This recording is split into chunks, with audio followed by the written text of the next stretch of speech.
मराठीतील मुलाखतीवर आधारित पहिली दैनंदिन मालिका संवाद. संवाद अशा माणसांशी ज्यांनी स्वतःच्या प्रेरणांसाठी आयुष्य उधळून टाकले. संवाद अशा माणसांशी ज्यांच्यामुळे प्रस्थापित व्यवस्थेत काही तरंग उमटले. संवाद त्यांच्याशी ज्यांच्याशी करणं खूप कठीण. ह्या दीर्घ प्रवासात आणि पुढेही आपली साथ मोलाची आहे.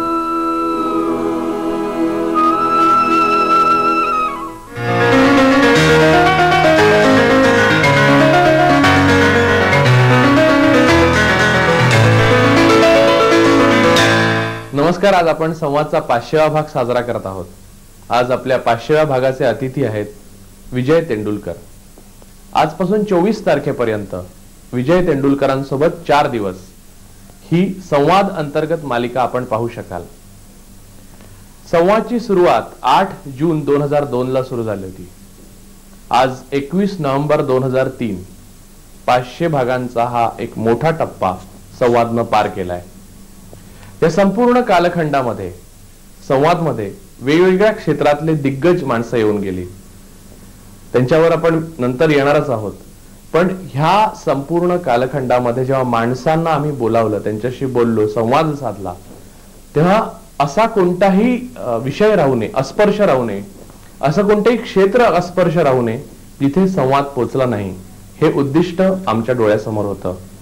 हे उद्दिष्ट पार करताना, हे उद्दिष्ट पार पाडताना, या उद्दिष्टापर्यंत पोहोचताना आम्हाला तुमच्या सहकार्याची गरज होती. आणि सुरुवात करताना माहित नव्हतं की हे सहकार्य तुम्ही देणार की नाही. परंतु जसं संवाद पुढे जात गेलं, एका माणसाची मुलाखत समोर बसून घेताना एका क्षेत्रातल्या, मग ते कधी कधी गुंतागुंतीचं क्षेत्रही असेल, उदाहरणार्थ पावसाचा जे पर्जन्यशास्त्र आहे त्याच्यावरची मुलाखत, किंवा गणितावरची, किंवा सैद्धांतिक भौतिकशास्त्राची, तर अशा गुंतागुंतीच्या क्षेत्रातल्या माणसाची मुलाखत घेताना आपण तेवढ्याच रसरसलेपणाने ती पाहाल किंवा नाही याबद्दल आम्हाला अगोदर काहीच माहित नव्हतं, किंवा असा कोणताही अनुभव अगोदर कुणापाशीही नव्हता. कारण मराठीतली मुलाखतीवर आधारलेली ही पहिली दैनंदिन मालिका होती. तर संवादच्या या प्रवासामध्ये आपल्याकडून येणारी पत्र, ईमेल ही जसजशी आमच्यापर्यंत पोहोचायला लागली, प्रत्येक पत्र, प्रत्येक ईमेल हे वैशिष्ट्यपूर्ण होतं. आणि ते आम्ही जेव्हा वाचायचो तेव्हा आम्हाला लक्षात आलं की या संवादात तुम्हीही सहभागी आहात. हा संवाद इतक्या वेगवेगळ्या प्रकारच्या माणसांशी करत असताना आमच्या एक गोष्ट सतत ध्यानात होती की उद्याचा जो संवाद आहे तो आजच्या संवादापेक्षा अधिक वैशिष्ट्यपूर्ण, अधिक देखणा आणि अधिक विचार करायला प्रवृत्त करणारा असला पाहिजे. आणि जेव्हा आम्ही 500 पर्यंत आलो तेव्हा 500व्या भागाचा अतिथी निवडण्याची जबाबदारी आमच्यावर एका अर्थाने तुमच्या सुजाण पत्रांनीच टाकलेली होती. आणि त्यावर जेव्हा आम्ही विचार केला तेव्हा आम्ही सर्व प्रकारचा विचार करून अतिथींचं नाव निवडलं, विजय तेंडुलकर. संवादमध्ये येण्याचं विजय तेंडुलकरांना आमंत्रण दिल्यावर त्यांनी ते स्वीकारलं आणि संवादचा सन्मान केला. विजय तेंडुलकर हे एक मोठे लेखक आहेतच, पण त्याचसोबत या समाजात आज जे घडतं आहे त्याबद्दल ते अत्यंत अस्वस्थ आहेत. आपणही या सगळ्या समाजाच्या अवस्थेबद्दल अस्वस्थ आहोत, पण तेंडुलकर ते बोलताहेत. ते जे बोलताहेत त्यामागची त्यांची वेदना काय आहे आणि त्यांना जे दुखतं आहे, त्यांना जे सलतं आहे, त्याचं मूळ नेमकं कुठे आहे हे जाणून घेण्याकरता आम्ही संवादमध्ये विजय तेंडुलकरांना बोलवलेलं आहे. संवादच्या या 500 भागांचं सूत्रसंचालन केल्यानंतर त्या संबंधी काय वाटलं, त्याच्या संबंधी आम्ही चिंतन काय करत होतो यावर मी तुमच्याशी बोलणारच आहे. पण त्या अगोदर विजय तेंडुलकरांची ही मुलाखत आपण पाहूया. नमस्कार. संवादच्या 500व्या भागामध्ये आज आपल्याला पाहुणे म्हणून लाभलेले आहेत ज्यांच्या सिद्धहस्त लेखणीने मराठी भाषेचा मान भारत आणि भारताच्या बाहेर नेला आणि त्यांच्या लेखणीने तेंडुलकर पूर्व आणि तेंडुलकरोत्तर अशी साहित्यामध्ये एक रेषा आखली. ते श्री विजय तेंडुलकर. नमस्कार. नमस्कार. हे जरा जास्ती झालं. तुमच्या लेखनाबद्दल मला विचारायचंय, पण त्याच्यावर येण्या अगोदर मला, तुम्ही सातत्याने लिहित राहिला, म्हणजे चांगलं लिहिणं आणि ते सातत्याने लिहिणं हे दोन्ही एकाच वेळी करणं खूप कठीण. म्हणजे आता सुद्धा असं दिसतं की चांगलं लिहिणारा चांगलं लिहितोय म्हणायच्या आत तो लिखाण कमी कमी होत जातं. तर इतकी वर्ष सातत्याने लिहिण्यामागे कोणती शक्ती होती, कोणती ऊर्जा होती, कसं काय लिहिलं तुम्ही? एक तर असं आहे की सातत्यानं लिहिलंय खरं, पण चांगलं लिहिलंय खरं नाही. मधून मधून चांगलं लिहिलं. कोणी लेखक हा मधून मधून चांगलं लिहितो. सातत्यानं चांगलं लिहिणारा लेखक मला अजून भेटायचा. सातत्यानं काही चांगलं करणं जरा मनुष्य स्वभावात नाहीच आहे. सातत्यानं मी लिहिलंय खरं आहे, पण एक तर असं आहे की लहानपणापासून लिहिणं हे काही मला मुद्दाम करण्याची गोष्ट राहिली नव्हती. कारण माझ्या घरामध्ये एक साहित्यिक वातावरण होतं. पुस्तकं इकडे तिकडे पसरलेली असायची. पुस्तकच मी अनेकदा घेऊन खेळायचा. लेखक घरी यायचे वडिलांच्याकडे, त्यांचे लेखक मित्र. आणि मला असं आठवतं की मी नुकता तेव्हाची बिगारी वगैरे असं, म्हणजे पहिलीच्याही आधीची आत्ताचे काय मॉन्टेसरी वगैरे आपण म्हणू, म्युनिसिपल शाळेमधली मॉन्टेसरी म्हणजे बिगारी. पण मला आठवतं की मी अभ्यासाशिवाय सुद्धा मी काहीतरी लिहित असे. ते वडिलांची नक्कल असावी ती मी करत असेन असं वाटतं. पण अभ्यासा व्यतिरिक्त मी लिहित असे एवढं मला नक्की आठवतं. काय लिहिणं काय दिसलं नव्हतं, पण तेव्हापासून लिहितोय ना. काय होतं की तबलजीचा मुलगा असतो, लहानपणापासून त्याला तबला शिकण्याच्या आधीचे असं तबला बडवतो ना तो, डग्गा तबला काय मिळेल ते बडवत असतो तो. त्यामुळे हात तयार होतो आणि एक सवय येते ना, त्यात काही वेगळं वाटत नाही. तसं माझं झालं. लिहिण्याची जी क्रिया, ती क्रिया बोलण्याच्या क्रिया इतकी माझी झाली. त्यामुळं मी सातत्यानं लिहिलं, कुठल्याही परिस्थितीत लिहिलं, कुठेही लिहिलं, आणि चांगलं लिहिलं, बेकार लिहिलं, सगळं लिहिलं. पण लिहिणं हे काय, आता तुम्ही सातत्याने कसं बोलता असं मला कोणी विचारत नाही. तसं सातत्याने कसे लिहिता विचारणं खरं नाही.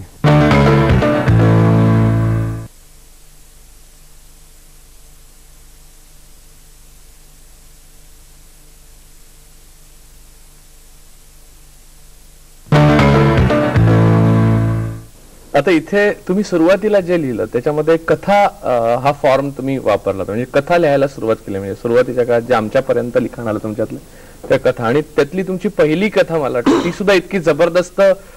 त्याच्यामध्ये सर्व म्हणजे प्रतिभेचा आविष्कार पण दिसतो, फॉर्मचा पण दिसतो. त्या कथा प्रकार हा तुम्ही ठरवून निवडला की कारण नंतर तुम्ही ज्या तुमच्या सगळ्या एक्सप्रेशनचा फॉर्म म्हणून तुम्ही नाटक निवडलं, पण अगोदर कथा असं ठरवलं होतं का तुम्ही की आपण? असं काय नाही. पहिली कथा मी कशी लिहिली, मी वर्तमानपत्रामध्ये उपसंपादक होतो. माझा जो बॉस होता त्याच्याकडे त्या वर्तमानपत्राचा दिवाळी अंकाचं संपादन होतं. त्यानं मराठीतल्या एका प्रसिद्ध लेखकाला, कथाकाराला, व्यंकटेश माडगुळकर, त्यांनाही पत्र पाठवलं होतं आणि ते कथा पाठवणार होते. आणि बाकी सगळा अंक तयार झाल्यानंतर त्यांनी पत्र पाठवलं की मला काही कथा पाठवता येत नाही. हे ते पत्र त्याला मिळालं तेव्हा मी माझं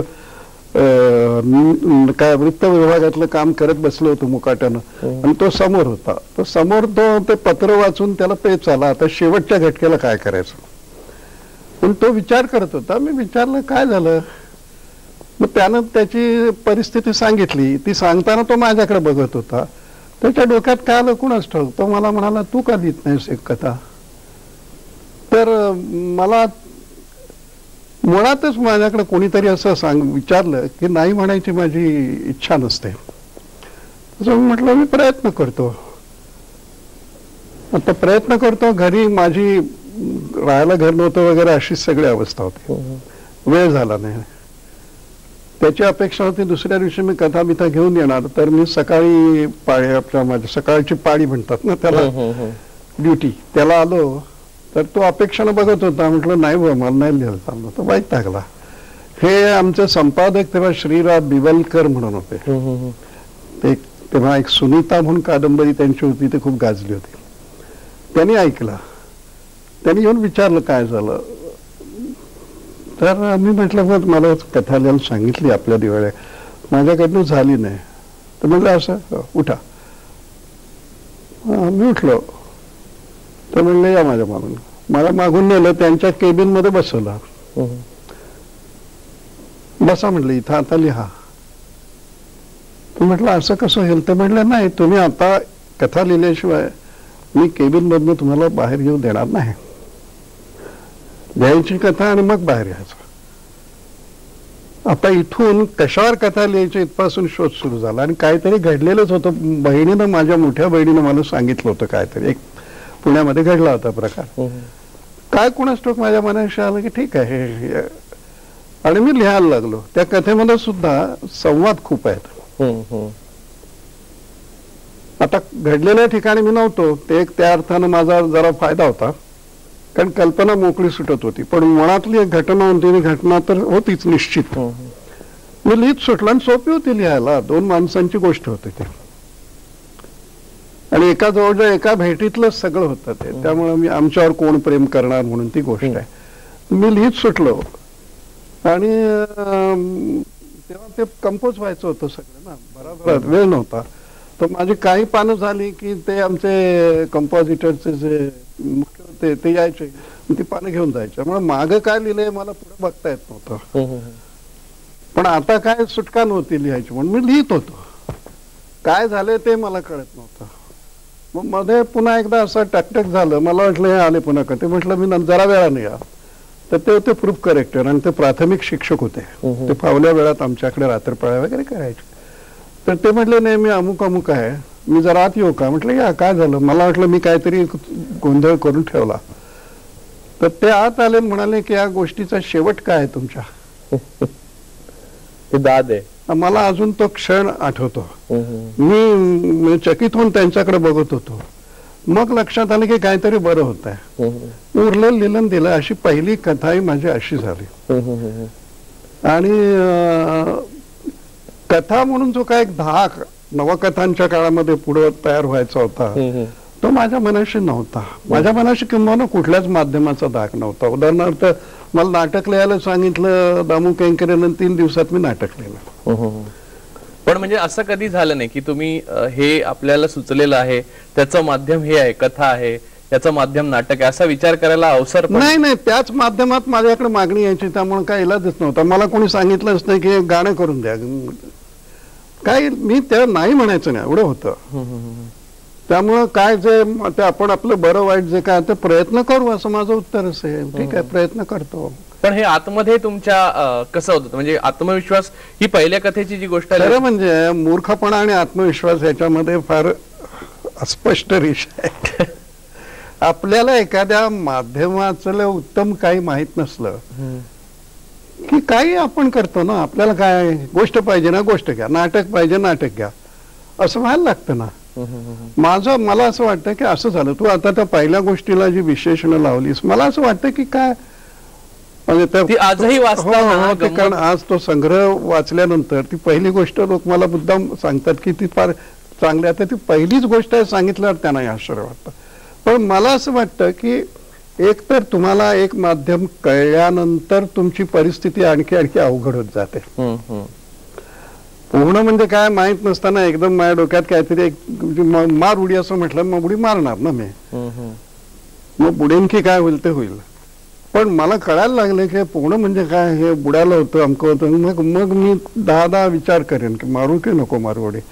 मला दिसतं ते असं दिसतं माझ्या बाबतीत की मला काहीही जबाबदारीची जाणीव न होता मी त्यामध्ये उड्या मारत गेलो, जर सिनेमाचंही झालं. पण नाटकाबाबत मला थोडं विचारायचं की नाटकाचं माध्यम म्हणजे एक असा टप्पा दिसतो, म्हणजे की हे माध्यम तुमचं आहे, हे तुम्हाला कळलेलं आहे, आणि त्यातला शब्द तुम्ही इतक्या विचारपूर्वक आणि इतकं म्हणजे क्रांतदर्शीपणे वापरता आहात, हे तिथे वाचणाऱ्याला, पाहणाऱ्याला सर्वांना कळतं. तुम्हाला स्वतःला खरंच असं म्हणजे आता उलट्या बाजूने विचारताना तुमच्या बाजूने काय घडत होतं की तुम्हाला एका टप्प्यावर जाणीव खरं अशा रीतीने झाली की हे आपलं माध्यम आहे आणि याच्यात आपण काही करू शकतो? एक तर आपलं माध्यम यासाठी होतं की घरामध्ये अगदी छोटा होतो तेव्हा वडील कडेवर घेऊन ते त्या नाटकं, आमच्या जातीची नाटकं हौशी ते बसवायचे. ते मला रात्री घेऊन जायचे. मग तिथं मी झोपायचा, उठून बघायचा, पुन्हा झोपायचा. मग कडेवरनं मी झोपलेल्या अवस्थेत मला घरी घेऊन यायचे. इथपासून नाटकाच्या माध्यमाची माझी जाण म्हणतात काहीतरी ती अशी अजाणतेपणीच कुठेतरी सुरू झाली असली पाहिजे. कारण मग त्या नाटकाचे सगळे टप्पे तेव्हा तुला माहिती आहे की पुरुष स्त्री पार्ट करायचे. आता तालमीमध्ये तर मिशाही असायच्या त्यांना, आणि ते नेहमीच्या कपड्यात तर बाईसारखे वागायला लागायचे. तर मला काय ते मजा वाटायची, काहीतरी गंमत आहे. मग पुढे नाटकामध्ये ते चक्क बाईसारखे सगळं हे इथं लावून बिवून घ्यायचे. तर ते मला फार थ्रिल असायचं. मी प्रेक्षकांच्यात असायचा. प्रेक्षक ज्या पद्धतीने रडायचे आणि हसायचे तर हे मला मजा वाटायची. त्यानंतर नाटक संपल्यावर वडील मागे असत ना, त्यांच्याबरोबर परत घरी जायचं. पण मागे गेलो की हे सगळे काढलेल्या अवस्थेमध्ये त्यातले ते स्त्री पार्टी आणि पुरुष पार्टी विड्या उडत वगैरे जे काय चालायचं तेही मी आणि त्या सगळ्यातला जो एक थरार होता ना, एक्साइटमेंट होतं, थ्रिल होतं, हे थ्रिल मला फार आधीपासून मिळालं होतं. त्यामुळं धास्ती नव्हती या गोष्टींची असं मला वाटतं. एक ठीक आहे, पण असं काही नव्हतं की आता मग हे माध्यम काय त्याचा अभ्यास करूया, किंवा आता मग विषय पाहिजे तर विषय 4 चौघांशी जरा चर्चा करून ठरवूया. काय नव्हतंच. म्हणजे एक आपल्या आयुष्याचा पहिला एक मूर्ख काळ असतो ना, आपण प्रेमात पडतो 4 चौघांचे सल्ले घेऊन थोडेच प्रेमात पडतो. एका क्षणी काहीतरी होतं आणि आपल्याला काय त्याचा अभ्यास केलेला नसतो, काय आपण त्यात जातो, जे व्हायचं ते होतं. असं मला वाटतं लेखनात मी आलो आणि असं नाटकात आलो. मग पत्रकारितेतही तसाच आलो आणि पुढे सिनेमातही त्या पद्धतीनंच मी खेचला गेलो आणि मी केलं काहीतरी.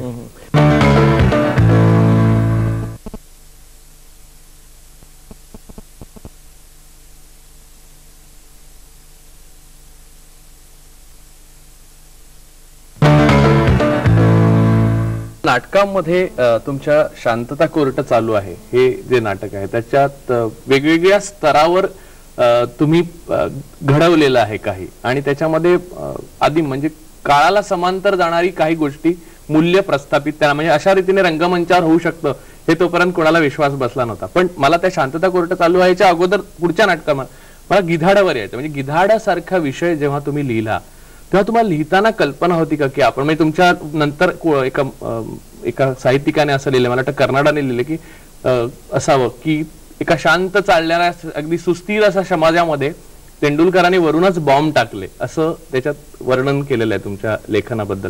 तर गिधाडासारखं नाटक जेव्हा तुम्ही लिहिलं तेव्हा तुम्हाला स्वतःला कल्पना होती का तुम्ही कोणत्या प्रकारचा बदल, कोणत्या प्रकारचं आव्हान एका पद्धतीने परंपरेला? हे कसं आहे की नाटक हे समाजासाठी असतं, प्रेक्षकांसाठी असतं, त्यातून प्रबोधन करायचं असतं. ही धास्ती तर मी आधीच म्हटलं की माझ्या मनाशी कुठल्याच लेखनाबद्दल नव्हते.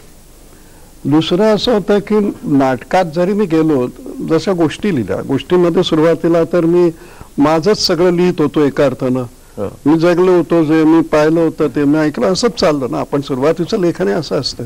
नाटकात मी तसाच गेलो. त्यामुळं माझं नाटक हेही माझं व्यक्तिगत लेखन ठरलं. ते प्रेक्षकांसाठी म्हणून काही वेगळं मला करायचंय आणि त्याला कसं वाटेल, हा त्याला बॉम्ब गोळा वाटेल की त्याला गुदगुल्या होतील, मला काही डोकेशन नव्हतं. मी लिहायला बसलो, काही लिहायला बसलो. मला तू एक साधा, मी कॉपीरायटरचं काम केलेलं आहे, पण मला असं वाटतं की मी एकदा लिहायला बसलो की मग माझा मी असतो, मग मी कुणाचा नाही. आणि तिथं इतका व्यक्तिगत मी होत असतो की माझं जगणं त्यातून साहजिकपणाने एका बाहेर येतं. गिधाडीच्या वेळेला असंच झालं. त्यातला जो विषय आहे, ते जे जगणं आहे, त्या जगण्याशी माझं आता त्याच्या आधीचं जगणं तर माझं मध्यमवर्गीय सगळं अतिशय ज्याला आपण सुरक्षित जगणं म्हणतात तसं जगणं होतं. सगळे संस्कार तसे होते. माझ्या वडिलांच्या तोंडी कधी एकही शिव मी ऐकली नाही, आईचं तो सोडच. माझ्या भोवतीही कधी शिव्या मी ऐकल्या नव्हत्या. परंतु मी घर सोडलं आणि एकटा मुंबईत आलो आणि दोऱ्या कापल्यासारखा आलो मी. मग मी काही जगत गेलो, त्यात अनेक गोष्टी मला दिसत गेल्या. एक्सपोजर ज्याला म्हणतो ना आपण, तसं मिळत गेलं. ते सगळं एका अर्थानं साचत होतं कुठंतरी. आणि त्या एका कालखंडात गिधाड्याच्या असं झालं की माझा मोठा भाऊ होता तो अल्कोहोलिक झाला होता आणि त्याला सांभाळण्याचं काम माझ्याकडे आलं होतं. मग अनेक ठिकाणी तो जिथं असायचा तिथून त्याला घेऊन यावं लागे. त्याला अनेकदा हॉस्पिटलाइज करायला लागे. सायकॅट्रिक वॉर्डमध्ये, तेव्हा अल्कोहोलिकचं वेगळं, ॲडिक्शनचं वेगळं नव्हतं. त्या निमित्तानं मी हे सगळं जे बघायला लागलो ते मला इतकं वेगळं वाटलं. आणि वेगळंच नाही तर धक्का देणार वाटलं. एका अर्थानं आपण जे एक सुरक्षिततेचं जे काहीतरी आपल्या भावना असते तोपर्यंत आयुष्यात, ती एकदम आपण कोणीतरी फाडून टाकली असं वाटतं आणि पलीकडचं दिसायला लागतं. ते जे दिसलं ते माझ्या मनाशी साचलं होतं, पण तेव्हा नाटकाच्या हिशोबात माझ्या मनाशी काहीच नव्हतं. मलाच त्रास होत होता. आणि मी गिधाडं लिहिलं तर गिधाडं माझ्या मनाशी नसताना दुसरं एक नाटक लिहायला गेलो. आमची रंगायन म्हणून प्रायोगिक संस्था होती आणि त्यांना जरा जास्ती ज्याचे प्रयोग होतील, कारण थोडे पैशाची गरज होती. त्यामुळे त्या प्रकारचं नाटक लिहायला म्हणून मी गेलो आणि ते नाटक बाजूला राहिलं आणि गिधाड मी जवळजवळ 4 दिवसात लिहिलं. म्हणजे मी अनेकदा असं म्हणतो की ते माझ्यातून आलं. नेहमी मी त्याचं वर्णन असं करतो की ते लिहून झाल्यानंतर मुदतीच्या तापातून